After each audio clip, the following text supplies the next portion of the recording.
Well, it could be everything from newspapers to pets or rooms so filled with trash you can't even move. It's called extreme hoarding. And tonight, an exclusive On Your Site investigation uncovers what health inspectors say is a growing problem across Ohio. On Your Site Chief Investigator Regan joins us with what he has found. And Ron, this is shocking. Well, Lee, this is a stunning number. Experts believe as many as 500,000 across Ohio could be hoarding all kinds of stuff, and some conditions are life-threatening. Take a look at what we found in one suburban community. Roaches, rats.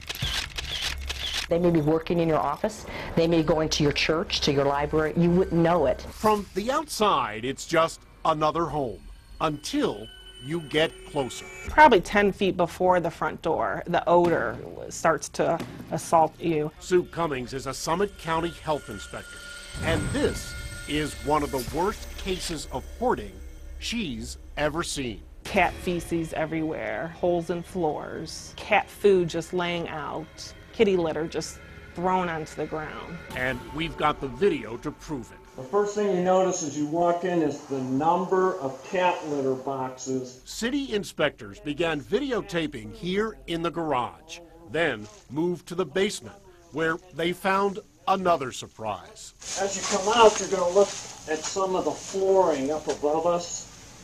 And as you can see, this must be the area with the bathroom right above us, but there's been so much water, this wood is totally rotted through. And incredibly, a 62-year-old woman was living here for years. So she slept on a little part of the couch, and that's where she would sleep every night. It first came to light last October when the water meter was checked, but it took 9 full months last June before the woman was convinced to leave for her own safety. And after I verified that we could get her into a safe place, and then she could work on fixing her home. But Summit County Adult Protective Services said it was prohibited by privacy laws from releasing any information concerning what action, if any, it took. Here's a look at the kitchen. As you can see, the amount of cat food and just garbage and trash on the floor. But the agency did send an inspector when we called last month and said no one was living there. I don't believe it can be used because both sinks are totally clogged with garbage. And by the looks of things, you might be surprised. The woman living here worked full-time every day. Dr. Deborah Karicki is a psychologist. I think the misconception is you think they're going to look like pig pens, sort of with that cloud around their head of dirt or dust, or they're going to look all crazy, disorganized. They don't.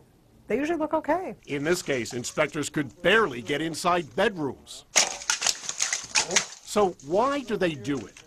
Bernie Brooks is a licensed social worker who says even this has a value for hoarders. If they have 1,000 McDonald's straws, they need every one of those McDonald's straws. Each of those straws has a value to them. The city has condemned the home as unsafe and is moving to demolish it. Meanwhile, we found only one program in the entire state specifically created to help those suffering from hoarding. It's called the Hoarding Connection in Cuyahoga County.